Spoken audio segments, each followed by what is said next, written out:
Radio Raheem with Oscar De La Hoya. This isn't a surprising night. I mean, no one's taking anything from Saddam Ali, but no one thought that he would go in there and put this kind of performance up with Miguel Cotto. What do you attribute that win to? I think the heart.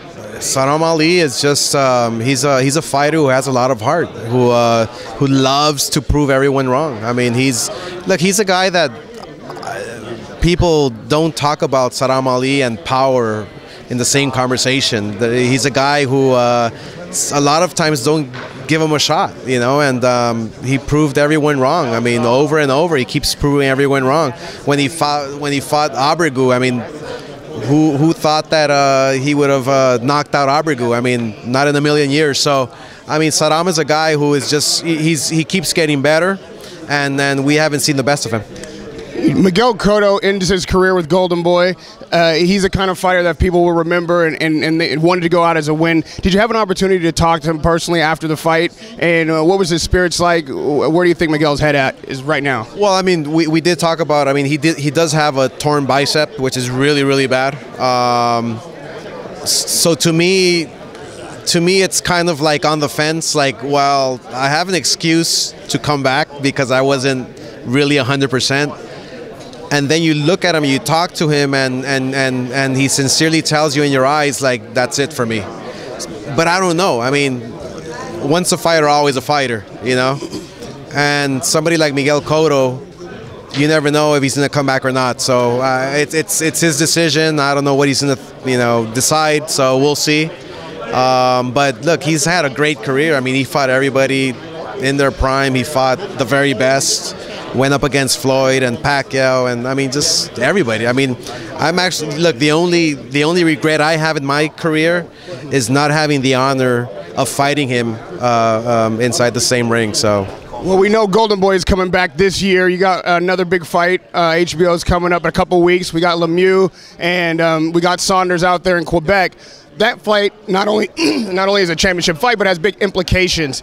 Yeah.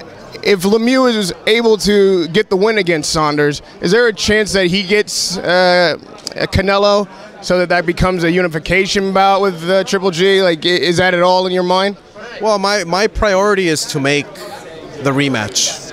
That's priority. I believe that not only the fighters deserve it, but the fans deserve it. I think #1 priority is to make Canelo Golovkin too.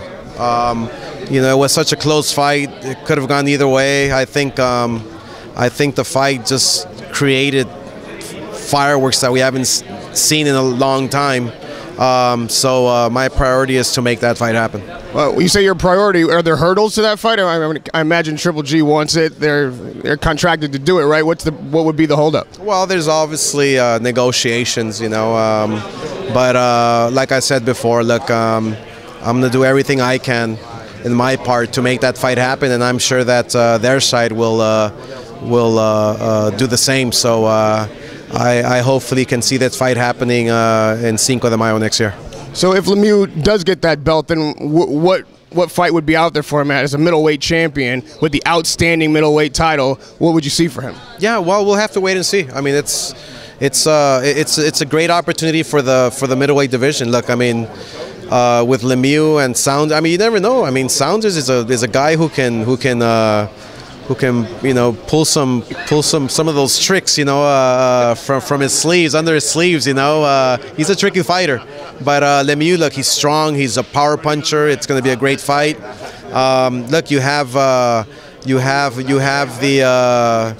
the outsider here, so to speak, in Jacobs, who is another middleweight champion who is one to who is a force to be reckoned with. So there's something really interesting going on with the middleweight division, which I'm excited about. So a lot of options out there, and but we'll just have to wait and see what happens. And lastly, the theme seems to be retirement and return.